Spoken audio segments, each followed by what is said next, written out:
didn't know what else to do. I really didn't. You know, basically she had a total body collapse. Okay. I mean, all her organs were trying to fail, and it's like, I never anticipated anything showing up, you know? Psych's not my thing. Yeah.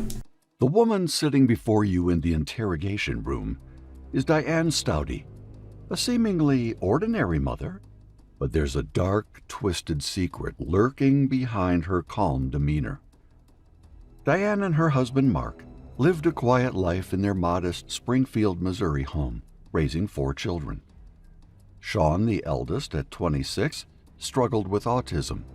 Sarah, now 24, had recently graduated from university and returned home. But she was burdened by a mountain of student debt. Rachel, 22, was Diane's clear favorite. She favored her the most and often displayed her affection for Rachel across social media with endless praise and photos. The youngest, just 9, struggled with learning disabilities. Needless to say, the family had struggles. To make matters worse, Mark barely scraped by, working odd jobs. As a result, all the financial burden fell on Diane's shoulders. However, the situation would soon change, but not in a good way. On April 8, 2012, Mark Staudte passed away unexpectedly. Diane told the police that Mark had been feeling unwell for a few days, but had refused to seek medical help. Due to his poor health and lifestyle, his death was quickly written off as natural causes. Just a few months later, on September 2, 2012, tragedy struck again, when Diane reported finding her son, Sean, dead on his bedroom floor. His death, like Mark's, was initially attributed to existing medical conditions. Despite an anonymous tip accusing Diane of playing a role in Sean's death, the autopsy found no foul play. But in 2013, the situation took a sinister turn. In June of that year, 24-year-old Sarah, Diane's daughter, was rushed to the hospital with severe organ failure, and the cause could not be determined. Then on June 11, 2013, the police received another anonymous call, claiming that Diane might be responsible for the sudden deaths within her family. This time, the accusations were impossible to ignore. With too many suspicious incidents piling up, the police decided to take control of the situation. Suspicion fell on Diane when an investigator visited the hospital where Sarah was receiving care. He learned that while her daughter was fighting for her life, Diane had talked about an upcoming vacation. The police knew then and there that Diane was not as innocent as she seemed, and she was taken in for interrogation. Her stomach was upset and she threw up a couple of times. And that was it. And then her normal routine is she stays up all night and sleeps during the day. So I didn't think any about it until Sunday afternoon, and then I couldn't get her to wake up. She didn't respond to me, so we took her to the emergency room. Okay. On Saturday then, you said she was having some headaches and throwing up. But it wasn't that bad. Not I that. mean, I've seen the flu bug worse. Okay. So I didn't think that much about it. About what time was that on Saturday? Oh, that was in the afternoon. Me and the other girls went to church, and we left her sleeping. Okay. And then I came home, and she was still sleeping. And then maybe a couple hours later, I went to check on her, and we just couldn't get her to respond or answer or anything. So you brought her to the ER? Yeah. And that was Sunday? That was Sunday night? I want to say afternoon. Afternoon. It was still daylight. Okay. Okay, so after you get home from church, you go in to check on her. She's still asleep, but she just will not respond. She's Right. completely unresponsive. Yeah. And sometime you say in the afternoon, it was still light out. Do you remember about what time it was that you took her to the ER? Maybe 3-ish. Okay. Something like that. All right. Is she still unresponsive at that point? Pretty much, yeah. Okay. I mean, we literally had to, Rachel and I had to carry her. Oh, We wow. carried her to the car. Okay. All right. And what did they say at the hospital? Basically, she was as sick could get. But no idea what it was? We had no clue. Still don't really have a clue. I mean, with her medical background, she's bipolar. Okay. My first thing is, did she get into something? You know, did she try to overdose or something? And then when I got home from the ER, I checked her medicine, and she had plenty of pills left, so I don't think she OD'd her medicine. This was Diane's weak attempt to deflect suspicion, claiming her daughter had been struggling mentally and might have accidentally harmed herself or overdosed. On the surface, her explanation seemed to make sense, but there was something far more unsettling at play. Every family member who had mysteriously died before Sarah had shown the exact same symptoms. This eerie similarity was impossible to overlook. And then I, you know, when I'm telling the ER folks, you know, this is her history, and I know they were probably running every test under the sun on her, and they said nothing, they couldn't figure it out either. Okay. If she wouldn't have, obviously because the pills were there, if she wouldn't have overdosed on pills, you know what else she might have done? She's talked about in the past about cutting her wrist, but as far as other ways, I have no clue. Okay, She's but obviously really never she didn't. said anything. You have any idea what it would be that she'd find to take? Oh gosh, I don't know. As far as pills, I don't have much. Other, you know, Tylenol, Motrin, that type of stuff. But Anything else maybe besides pills or that she could do? well, if she got into like cleaners and stuff like that, but I don't know. I can't really picture her doing that. Okay. So you don't think she's the type of person that would try to harm herself, or? I really don't know. I don't know. Okay. Part of me says yeah, part of me says no. I don't know. Did she mention anything about, wanting to harm herself, or No. nothing at all? No. Okay. No. I know she had been not sleeping as good as she's been in the past, but other than that, I haven't really noticed much change. It's so subtle sometimes you just never know what's going on. Sure. And it's tough because I try to give her space, but yet I want to kind of know what's going on. Mm-hmm. So you don't think it was pills? You thought maybe she could have gotten into some cleaners or something? Yeah, because I know I have cleaners, and I don't. What else is there? It could have been that she would have. What do I have? I can't see her taking soap. Yuck. The general, everyday cleaner. I Well, have some of that. What would that be? What's the name of it? Lysol? Okay. Could you even hurt yourself from soap or Lysol? Do you know? I'm not. I have no clue. No clue, okay. I don't even think about. Right. Stuff I've just like never heard that. of anything like that, so I I don't. haven't either. It's like, but I guess I don't know. And as far as you know, they still don't know anything at the hospital? No. Gosh. Other than whatever happened really did a number on her. From what I understand, you're in the medical field. Is that? I'm a nurse. You're a nurse. Okay. But I'm a cardiology nurse. I know hearts, but Yeah. Okay. Okay. And from what I understand too, I think you're pretty well respected in your profession. Is that correct? And Yeah.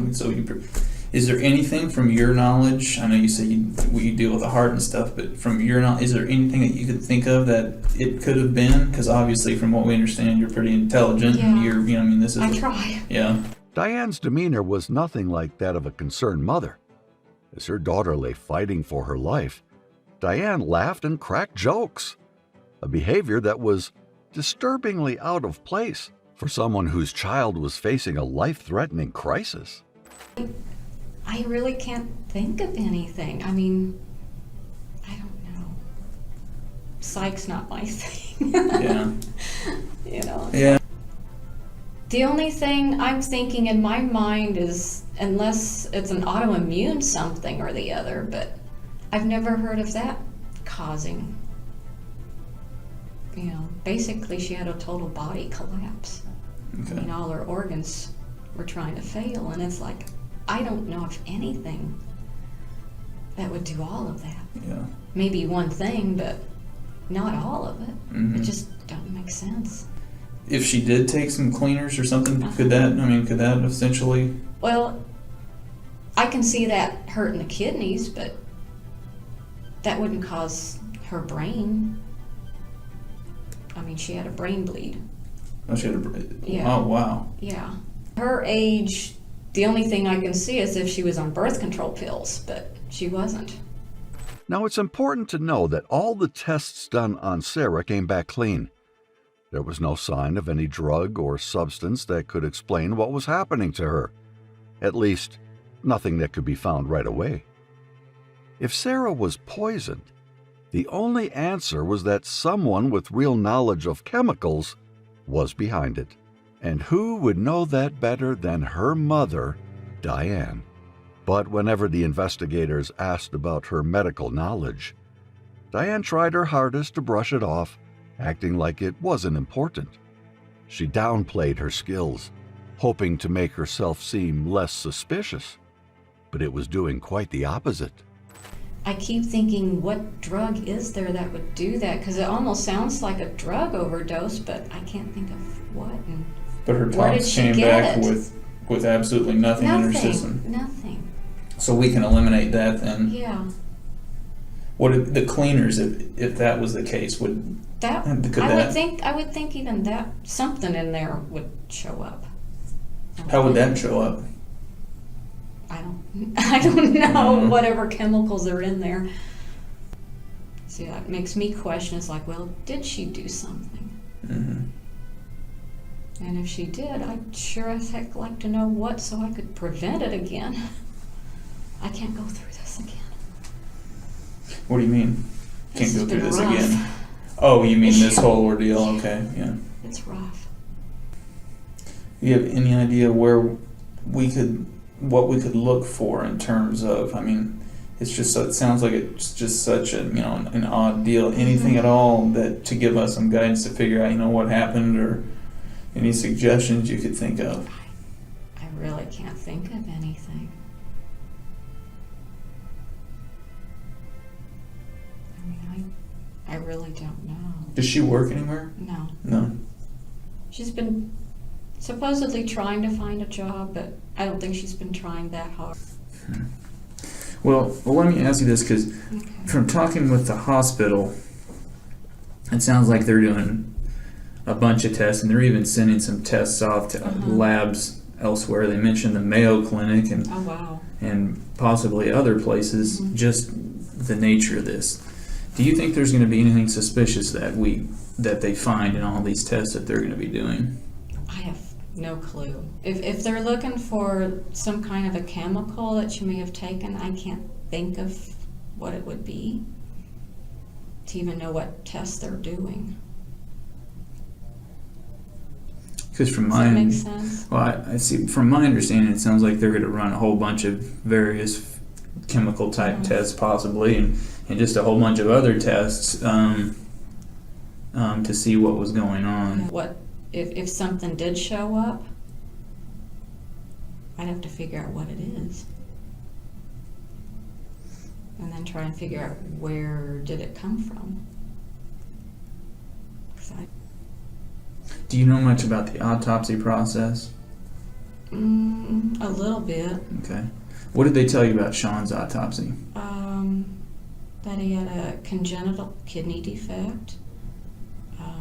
That they found quite a bit of brain damage. I'd never heard of the word gliosis before. Spoken with the medical examiner about that.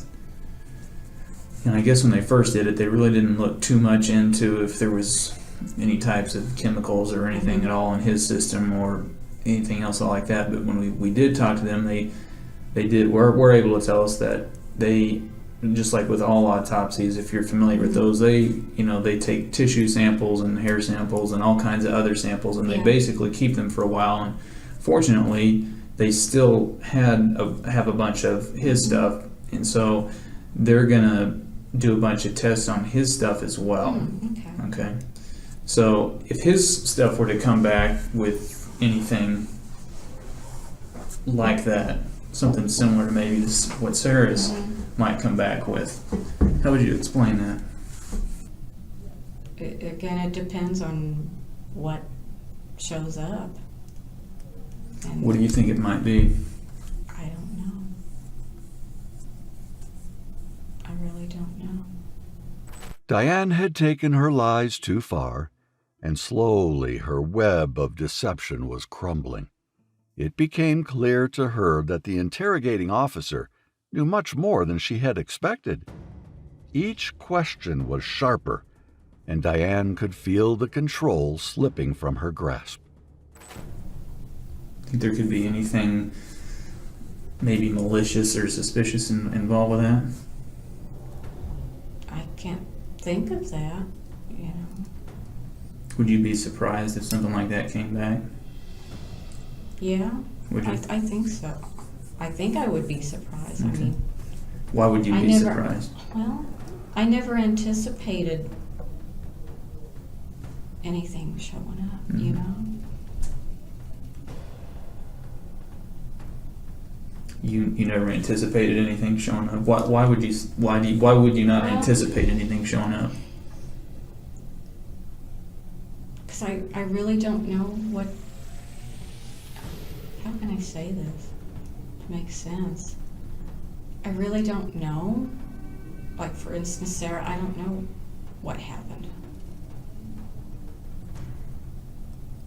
Right. And as far as Sean, I'm just taking their word that that's what happened. And I understand. I think their initial, because they didn't obviously go into a bunch of stuff, but now after Sarah's condition, and there was no autopsy done on Mark, as we know, but maybe from some samples that were taken initially, not the autopsy, but just because I know Mark had some substance on his face and things like that, and from samples there, is there any reason that from samples taken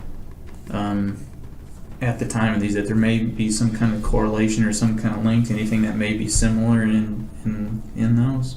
I don't know. You don't know? What was Mark's life insurance policy like? He only had $20,000. And that was it. Okay. How about Sean? Sean only had 15. What about Sarah? Sarah only has 15, I believe. Rachel? And Rachel has 15. And Brianna? Has 15. Okay. And you were able to get the money from Mark and Sean's, correct? Mhm. Okay. It took a while, but So yeah, but you finally. didn't, right. And what did you do with that money? With Mark's, we were able to move into a better neighborhood. Right. This is where things start getting interesting. Turns out that right after Mark's mysterious death, Diane received an insurance payout, $20,000 to be exact. All this money allowed her to buy a new home in a nicer part of Springfield. Sounds a little too convenient, doesn't it? The timing, the sudden financial relief, it was all starting to make sense. How about Sean's? With Sean's, I haven't even, right now it's still in savings because I haven't quite figured out what to do yet Okay. with some of it. What were your plans? Some things I'm thinking more of just paying off bills. Okay. What about Sarah's? If she passed, what was gonna? How would you explain? What would be your explanation if there's something in their samples that comes back as being, as if there is some kind of chemical or something that shouldn't be there of that nature? I really don't know. I know Sean and Sarah were very close. Okay, and what do you mean by that? Well, they talked a lot together. But what would that have to do But with having I some don't kind know. of substance? Do you think they're going to come back with anything like that? I don't think so, but I don't know. And if they do, I'd have no clue. and you don't have any explanation as to why that would be? People are harmed, by other people, and there's always a reason. If somebody was to harm if their deaths were because of something like that, if somebody was to harm them, why do you think that would be? What would be the reason for somebody to want to harm them? I don't know about my kids, but Mark had a lot of weird friends. Well, I don't know if I'd call them friends. Acquaintances. He would, they were into drugs and all that, but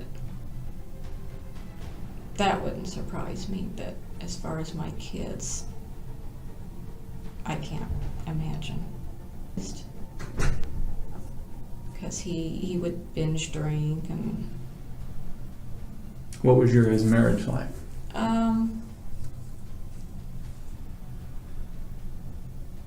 how can I say this? We were still married, but it was not what you call a good marriage. Mm-hmm. Have there been any infidelities on either side? He had. Yeah. Mm-hmm. So I'm guessing then, just briefly, Diane, he wasn't the best husband? Probably not. Okay. Not to society, no. What do you mean by that, not to society? Well, he was running around and he would drink and smoke. I think you're aware of why we're here. Maybe, I don't know. I think you know why we're here talking. The interrogating officer had finally had enough of Diane's endless lies. It was time to confront her head on. But here's the thing about psychopathic individuals. They keep spinning their web of lies, clinging to them until they're absolutely cornered. Diane was no different. It was your chance to kind of help fill in, because there still are some questions about why things may have happened and that nature, and this is your opportunity, because people are going to be looking for some answers and they're going to want to know why, and we're going to want to be able to go back to them and say, this is it, she's a good person. Did she get into something? Goodness, my stomach's rumbling. When people do things, it's always good to ask for forgiveness. You know that. And oftentimes the best way to ask for forgiveness is to talk about it and give an explanation as to why things happen. This is where Diane finally starts to break, but she still isn't ready to fess up just yet. As far as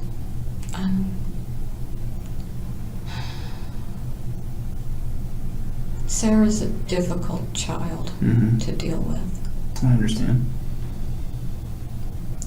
And I've been kind of putting pressure on her to, you need to get out and get a job.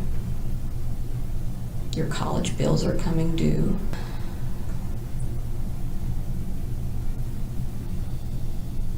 But as far as, I don't know.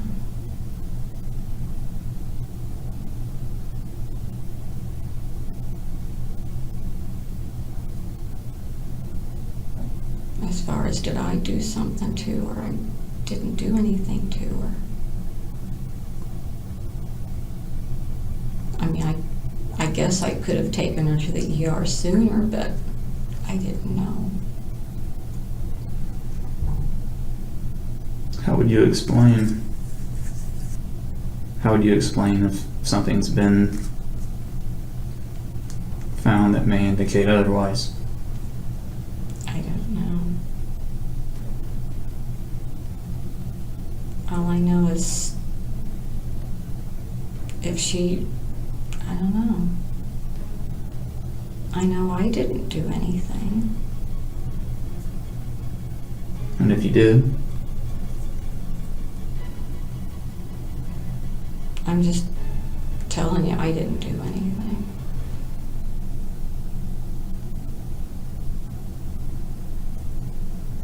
I mean, the only thing, maybe I could have taken her in sooner, but I'm here to try to help you out with all this, because I know, because I need all the help I can get. I understand. I understand. I really do. I know that this is tearing you up, that this is bothering you. I truly understand that. But I'm here to help you out, because I know that you don't want, because of you being a good person, you don't want everybody out here, when this all comes out, you don't want them to think of you as a bad, evil type person. To say, because I think I know why. And it's for some of the reasons we've already talked about. I think it's just pushed to the brink. Can't take it anymore. You know, you're doing all this stuff for everybody. You're working all the time. You're paying the bills. You're doing this. You're doing that. You can't get help.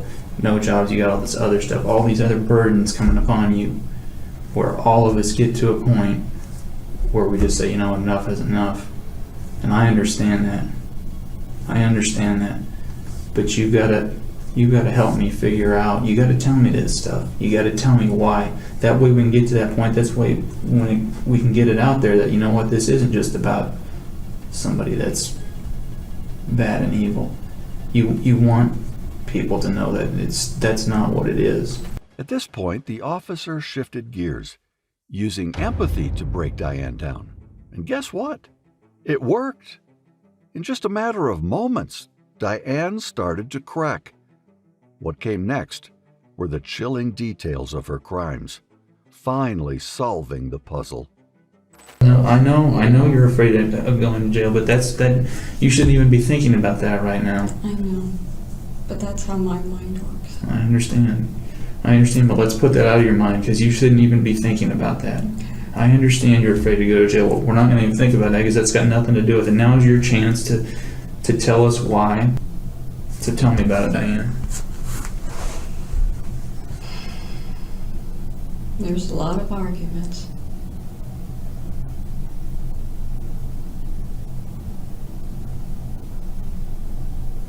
And to put it really short and sweet, I knew they were drinking antifreeze. And I was so mad at them, I didn't want to take them in. I delayed.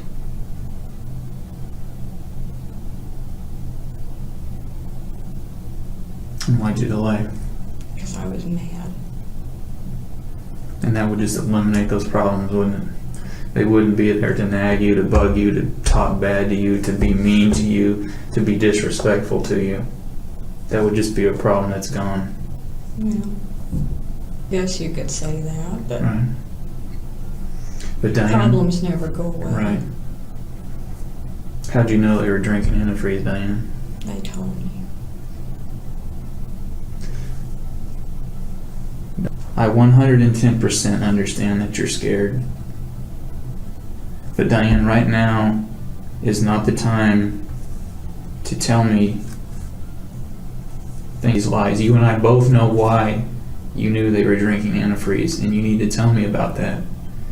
And lying about it, Diane, will not help you. You know that. You don't need me to tell you that.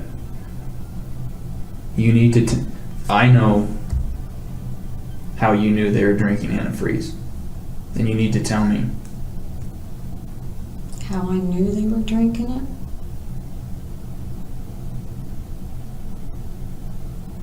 Because I saw them drinking it. You know that I know.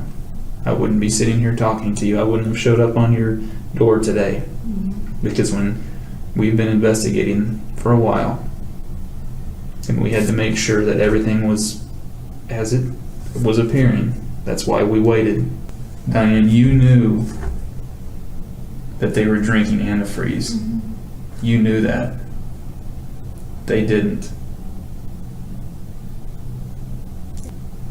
You knew, Diane, that they were drinking antifreeze because you were giving it to them. I didn't know what else to do. I really didn't.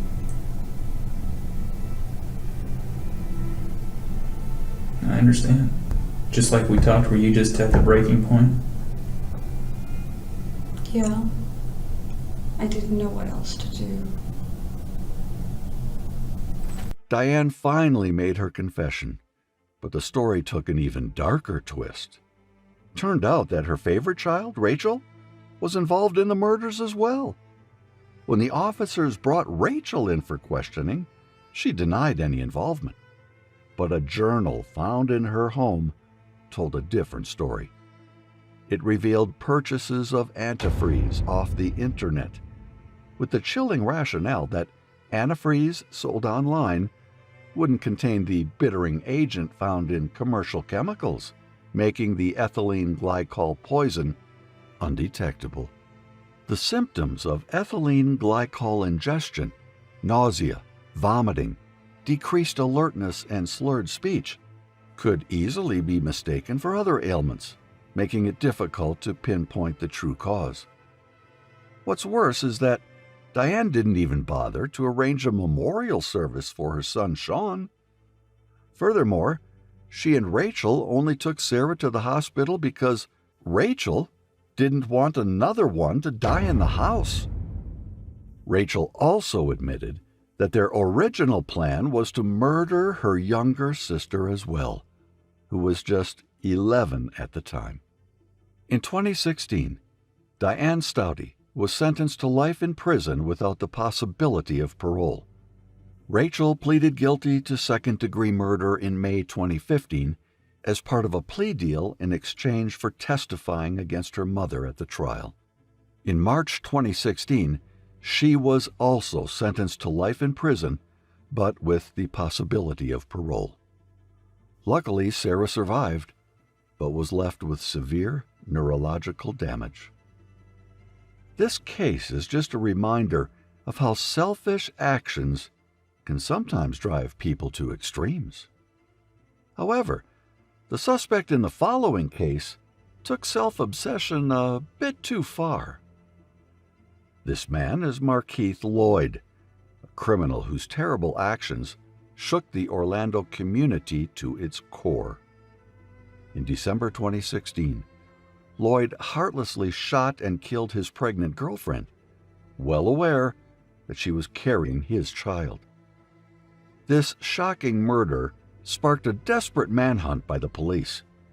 Sadly, during the pursuit, Lloyd shot and killed Orlando Police Lieutenant Deborah Clayton, who bravely tried to confront him outside a Walmart store. He managed to evade the police for another week until he was finally traced to a home. When the police tried to get a hold of him, he resisted arrest with all his might. He was fully prepared and even wore body armor while wielding 2 handguns. Force had to be used to restrain him, and he was finally apprehended. Immediately after the arrest, Lloyd was brought in for questioning. Yet, even after committing all these crimes, he seemed unable to think beyond his own wounds and how the cuffs were too uncomfortable for him. You got hand sanitizer? Hey, can y'all straighten these cuffs out for me? Just 1 second, okay, go. They coming out to do that. They're real tight, brother. No, they're real tight. They numb my wrist out, the cuffs. What? The cuff, they numb my wrist. They real tight, they're crushing. Don't worry about that. I guess nobody has the key right now. No, I left mine in the car. So the key's in the car. Yeah. Yes. But could you straighten these cuffs when you do that? Give us 1 second, all right, guy? Huh? You correct. Somebody's coming to see you. Do they? Yeah, I just, yeah. Brother, could y'all straighten these cuffs out for me, please? We getting the key. We getting the key. Right now.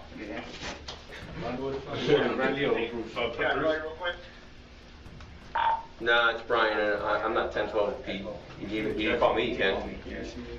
Purpose here. Excuse me, sir. Can y'all straighten this cuff out? Yeah, we're gonna. Anybody got that now? You still got it? Oh, okay. Just make sure y'all look for it. We need to. What you want, Tim and I over here with you? All right. Yeah, I can't open my eye either, man. Yeah, I got the fire department coming to check you out right now. I do have them on the way. Leave. Okay, they're gonna come. They're gonna come pack you up right now. It's almost comical how Lloyd was so worried about his discomfort and his wounds after he caused so much pain to families who lost their beloved members forever.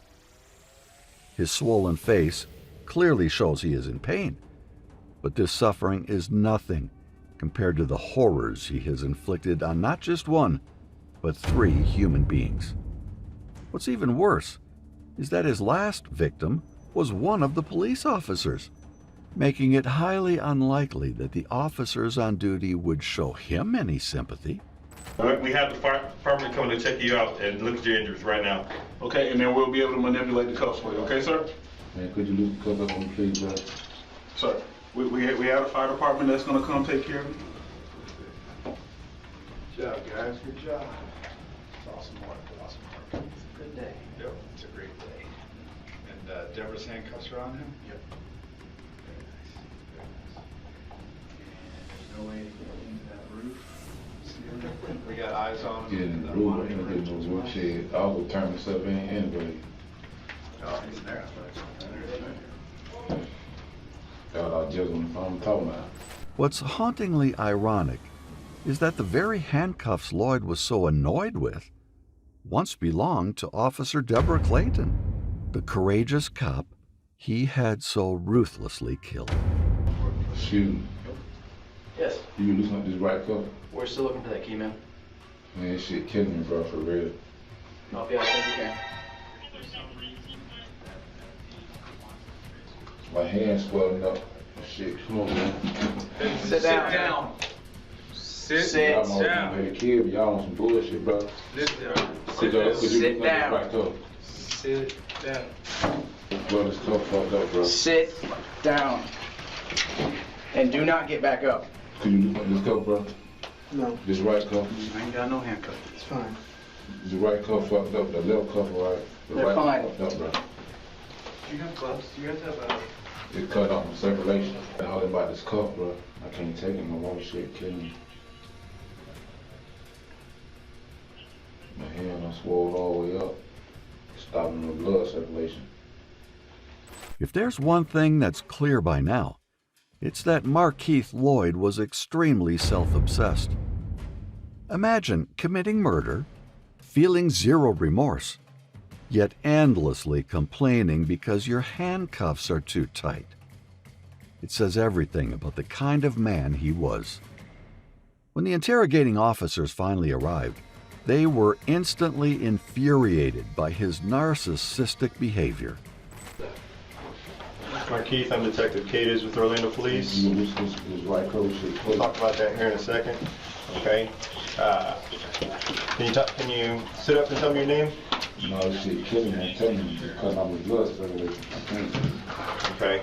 We can work on that. Let me see the handcuffs. I can see space in the handcuff. I can see space between the chain there. I'm gonna open up. Listen, I'm gonna open up just a little bit. Oh shit. Just a little bit. You understand me? Yes, sir.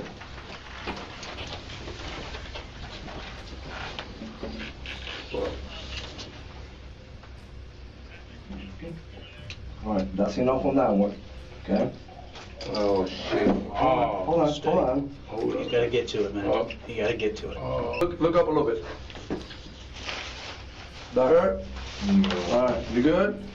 Okay, I'm good too. I did a little bit, man. We'll get the rest in a little bit, okay? Markeith, look up for me. Tell me your name and date of birth. Markeith Lloyd. All right. 75.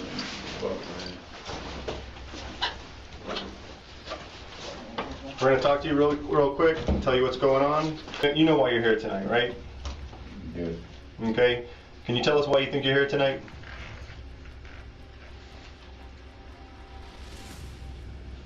You've obviously been hiding for quite a while. You've been running from place to place. Where you were all day today? What homicide? We'll talk about that in a second. Can you tell us where you've been today? Were you at the house all day today? I don't know. You don't know? This. Fucked up right now. Markeith. Okay, Markeith, just talk to us. Sit up a little bit. You're not that fucked up. You can talk. Fucked up. Okay? Sit up and talk to us a little bit. This is in reference to a homicide that occurred about a week ago. And you know the one we're talking about. You've been running for a reason. You've been all over the news. You're well aware of why we've been looking for you. I'm running because the news because y'all making up stories. Tell us what story we're making up and tell us why it shouldn't be believed. I just came to the house, started shooting Staudte. That's a complete lie. You just what? That's a complete lie. What is? That I just came to the house and shot Staudte. That's a complete lie. Respect, man. See, in the street it goes like this. In the street, Markeith wants respect, and he wants everybody to give it to him. And guess what? I'm gonna give it to you whether you deserve it or not. But right now, you know what I need? I need you to give me a little bit, because I deserve it. What I want to do is talk to you and figure something. It's police brutality, and I ain't dead shit. But you know what happened to Staudte? That was bad too. So if you can explain to me what happened, maybe I can understand it. You can't even sit up and look at me. Bro, y'all just beat my ass. I don't want to hear that shit. Markeith, ain't nobody in this room beat your ass. This is your opportunity. This is the opportunity you have right now. Just beat my ass. I ain't coming here like this. This is your opportunity right now to tell us the story. What happened? And tell us what happened. Okay, so right now I want to give you what you deserve. So why don't you talk to me and tell me what's up, man? Markeith had some nerve complaining about being roughed up after what he had just done. But the officers knew this man had to be handled in a way that matched his own twisted mindset. This has been all over the TV. I'm gonna stay out the goddamn way, not fuck with nobody. So what happened with Staudte? I know she got in your face. I know she said some things to you that you didn't like. I broke up with Staudte. Because why?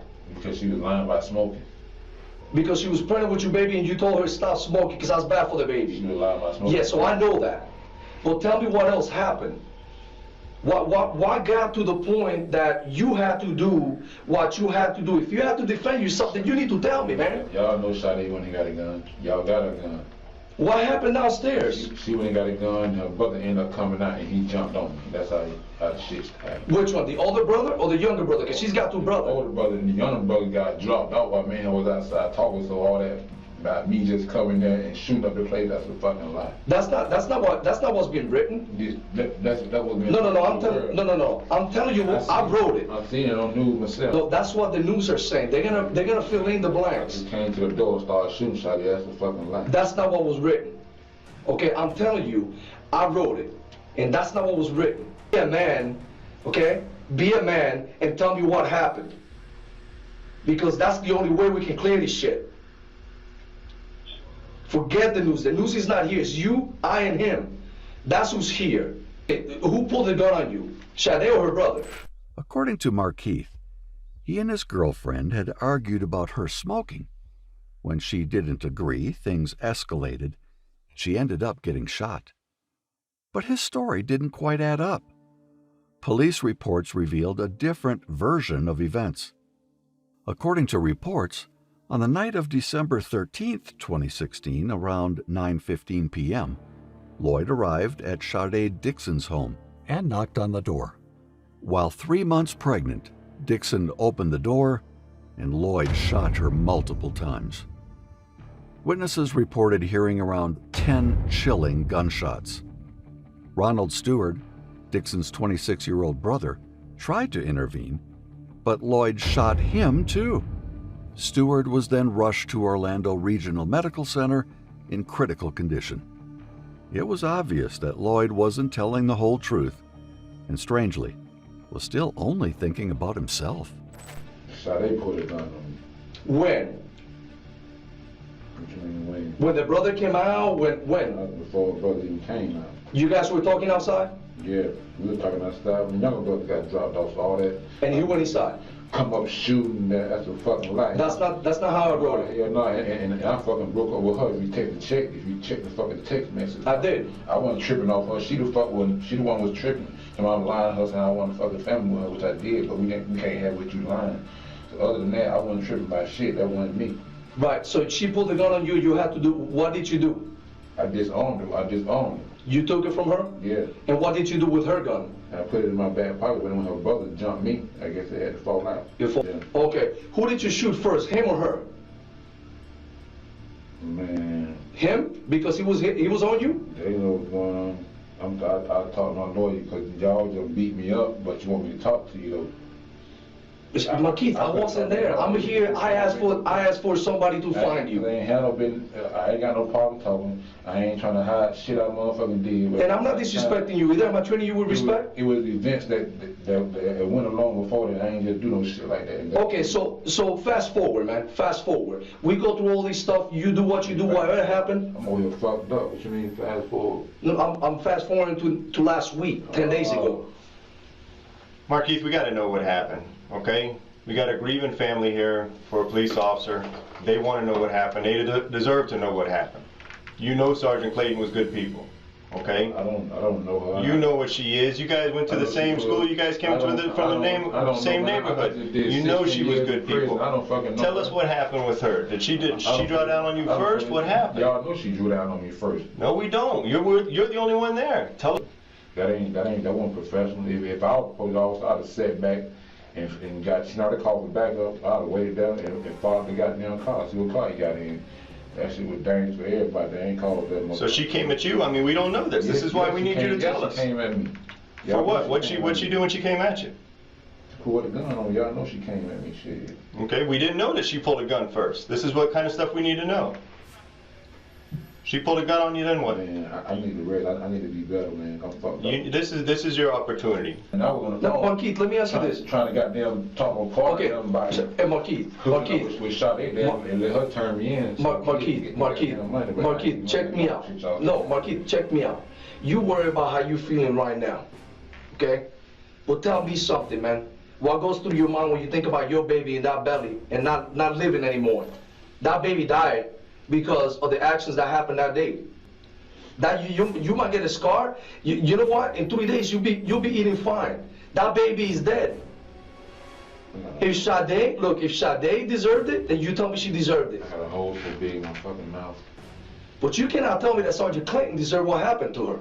We need to know if Sergeant Clayton pulled that gun on you first. We need to know if you felt threatened, if you did what you had to do. Yeah, tell us what happened. Yeah, she pulled a gun on me. Did she threaten you? Yes, she pulled a gun on me. Y'all know she pulled a gun on me. I got the tape. And is that why you did what you had to do? This again was just another lie. In reality, Officer Deborah Clayton was leaving a Walmart when a woman rushed up to her to inform that Markeith Lloyd, wanted for killing his pregnant ex-girlfriend, was in the store. He was dressed in a black shirt that said security and was even wearing a bulletproof vest like those used by the Orlando Police Department. Without thinking twice, Clayton went after him. As she chased him, he turned and fired 3 shots in her direction. One bullet hit her in the right hip, knocking her down and causing her to hit her face on the pavement. It was only then that Clayton fired shots at Lloyd, determined to stop him. Sadly, Lloyd circled around her and fired multiple shots. He struck her 4 times, once in the hip, shattering her hip bone, once in the thigh, and the fatal shot that went through her neck and lodged in her shoulder. The medical examiner's office later confirmed that the last shot was fired as Lloyd cruelly stood over her, so self-defense was out of the picture. Yeah, so, man, I talked to my lawyer and let him talk to y'all. I done told y'all nothing, and y'all done beat the fucking shit out of me, and I ain't have to do that. Was she threatening you in the parking lot? Was she threatening you at the door? When exactly were you being threatened? This is your opportunity, Markeith. This ain't my opportunity. You don't see me. You don't see my fucking blood over here. That blood will heal. Those wounds are going to heal. Okay? Ain't no nigga, I can't even open my fucking eye. That will heal. All of that is going to heal. What happened with Sergeant Clayton, that's a whole different story. Okay? Did she come at you and threaten you? Did you have to do what you had to do? Tell us why you did what you did. She's on her back and you're shooting her. Were you feeling threatened? She was shooting the whole time. She's shooting at you while she's on her back? She was shooting. How can she shoot at you from her back? I'm on the ground and shoot from the ground too. They put you on the ground on me and shit. Okay, so she's on her back, she's shooting at you. Is that why you're shooting at her? I ain't poking nobody. I ain't do shit to nobody. She's shot. She's on her back while she's being shot, Markeith. There's only one reason why you're doing this. Okay? I'm defending myself. You're defending yourself against her? Why didn't you just run? You had the opportunity to run. You had the opportunity to fight. No, I didn't. You had all kinds of opportunities. You chose to shoot. Why did you choose to shoot? You telling me you can't outrun her? You can't outrun a female with 30, 40 pounds of gear on her? You're gonna try and tell us you couldn't outrun her? She came up, she came to talk to you. You pulled a gun. You had the opportunity. Then tell us. We don't know. Shit, that's a damn lie. Then tell us what happened. Yeah, it's medical attention. I can't. Medical attention is coming. I can't open my eye. Ain't no medical attention coming. Y'all bullshit. Why they can't yet? Y'all been saying that. Come on, man. You don't need to open your eyes, Markeith. You need to open your mouth. No. Okay? You get the fuck out my motherfucking face. Don't know about your business. So I don't need to open my eye and open my mouth. What the fuck you think you talking to, brother? Throughout the interrogation, Markeith remained consistent in blaming everyone but himself. It was his girlfriend's fault, the officer's fault, even his unborn baby's fault. But God forbid he take any accountability for his actions. Instead, he whined about his swollen eye, playing the victim. Constantly talking about himself may be his strategy to steer the conversation off course, preventing any revealing details from slipping out. Why did you shoot at the other police officer over there when you ran from your car? Markeith, man, I'm trying to give you the respect that you probably don't ever deserve. Why don't you just tell me, bro? How I don't deserve them? I'm a man just like you. Well, then treat me like it, man. I'm treating you like a man, but you're not treating me like a man. You're not even looking at me, man. You can't even talk to me, bro. Talk to me, man. You know what your fellow officer did? Come on, man, get the fuck out of here with that bullshit, man. My mother can't look at you. Give me some medical attention. It's coming, bro. I already asked for it. It's coming. Shit ain't came yet. It's coming. Markeith, why did you shoot at the other officer? Did he come at you wrong, too?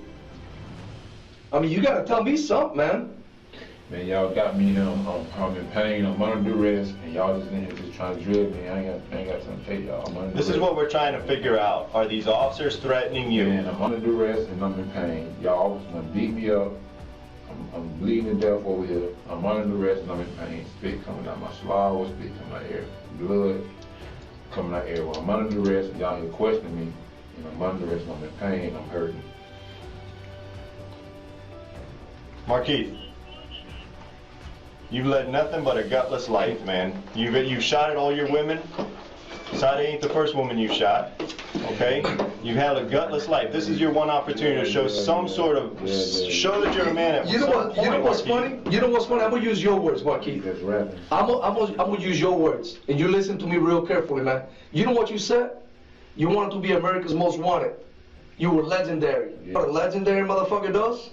He freaking steps on his 2 feet, and he freaking stands up and says, "This is what I did."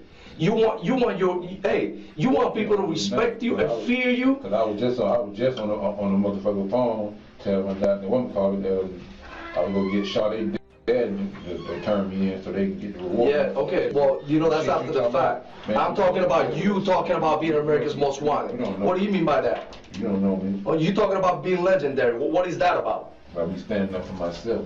Standing up for yourself? Anything. Y'all police killing our kids with their hands up. Mm-hmm.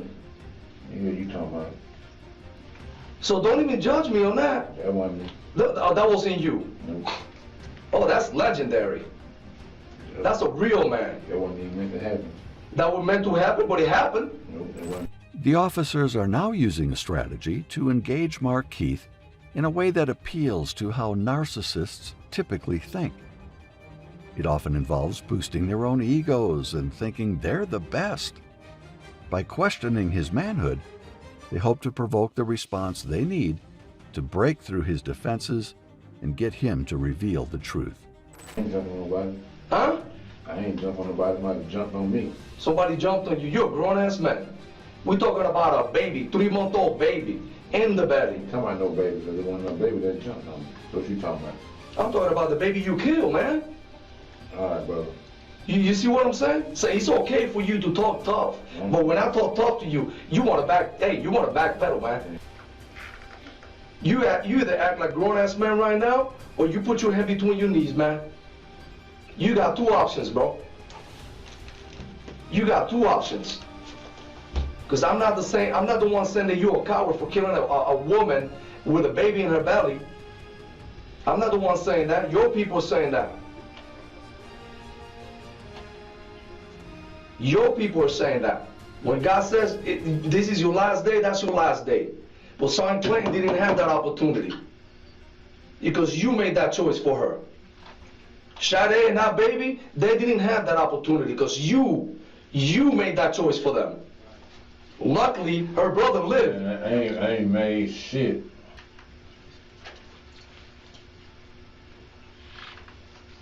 Although Markeith didn't offer any information that could help the case, medical assistants eventually arrived and bandaged him up. I'm still coughing. We gassed, I guess, one of your guys' signal tanks out of the house earlier today. Okay. So I was already coughing from that. Oh yeah, no, this is a little. Really opens you up, yeah. This is oh yeah. Well, we can tell you the problem by looking at them. That.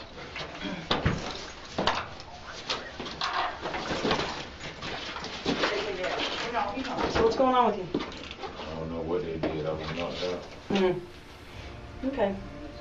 Where exactly are you experiencing pain? In your eye? Anywhere else? Where else? Just all over your face? Do you have any medical history? Any medical problems? Seizures, diabetes, asthma, anything like that? Grab the counter. Yeah, just watch the... Yeah, see, that's fine. Do you take medicine every day? Are you allergic to any medicine? Yeah. DOB, name, social. What's his name and name first? Markeith Lloyd, M-A-R-K-E-I-T-H. On the very bottom of the list. And then L-O-Y-D. He will be getting transported to the hospital. Mm-hmm. I can't technically clear him, but as long as he's going. Yeah, that's the game plan, yes. Yeah, I can't Just say figured we'd have you guys take a look at it at least. We're gonna check vital signs and then probably bandage that up a little. Yeah, exactly. If you guys can do that, it'll be But great. you guys will maintain custody and take him to the hospital. Where do you want me to go with the bandage? What's that? Just tell me what you want. I'll get it. Okay. Saline? Can you look up for a second, please? Yeah, a little saline. Normal saline? Yeah. We're gonna use some saline and wipe some of that off your face, and then I'm gonna cover the eye and your cheek with a bandage. Those are perfect. He's coming in to clean your face off.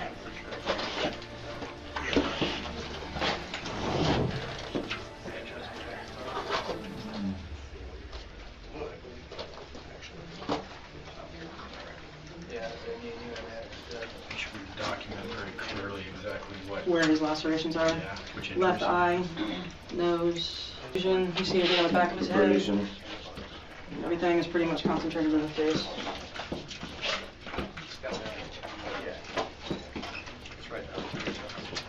Yep. Yep. And that's You need to change your curve. If it's worth noting or not. My shoulder. which one? Right one? What hurts? Does it feel like you got a cut, or does it feel like a muscular or bone injury? Yeah, a bone and a muscle. Oh! It's just water, bud. No, I should eat pushed into the curve. Which water? Oh, shit. Just where he touched hurts? Anything on your legs? No,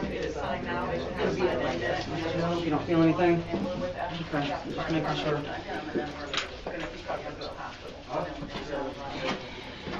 Turns out that during the arrest, Lloyd didn't just get swelling on his face, he lost an eye. Later in the trial, the defense lawyer would go on to reveal that Lloyd had suffered brain damage in addition to losing his eyeball, an issue that would become highly debated. However, the officers involved would ultimately be cleared of any wrongdoing. However, at this point, Lloyd was simply being treated for his injuries before being transferred to a place he highly deserved, the jail. Mental status, everything? Exactly, just make sure that we don't work. Do you know where you're at right now? Okay. You know what city you're in? Orlando. Okay. Do you know what month it is? January. Okay. Yeah, that's supposed to get the eye. Oh. Gotta put some pressure on. Oh. For the most part. Can you clean some more off of his lip? Yep. Because he's still dripping. You got water? Probably coming off some nerves. Yeah, I don't want to cover his nose. That's left eye. Left eye, left nose, left cheek, lip. I know what it is. So I'll go through and add them. But I don't see any other. Engineering. Well, I tried to get him to come here, and I think the answer is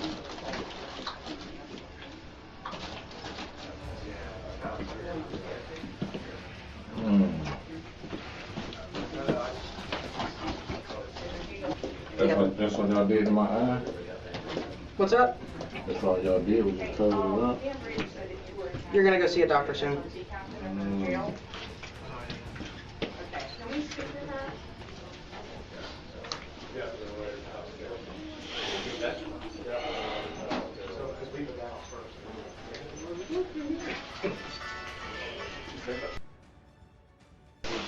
Here you go. You did say. Hang on a second. Okay, stand up.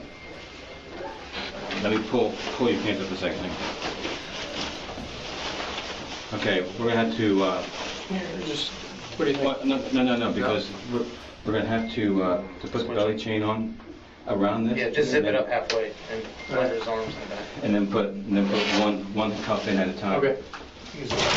Have a seat again. Zip it up more, just put his arms on the outside of the back. Don't put his arms on. Have a seat for me. Okay, Straight. I got you. Straight back. Yeah, it's fine.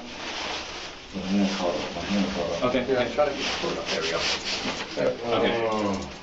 Okay. Lucy, leg again. Which one? Okay.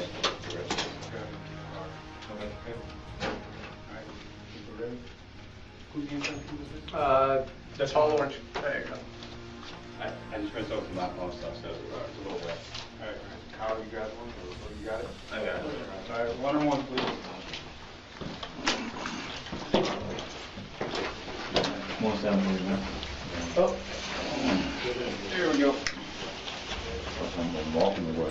Markeith Lloyd was ultimately taken to Orlando Regional Medical Center to treat minor facial injuries before being moved to Orange County Jail. During his trial, Lloyd was found guilty and sentenced to death for the tragic shooting of Orlando Police Lieutenant Deborah Clayton.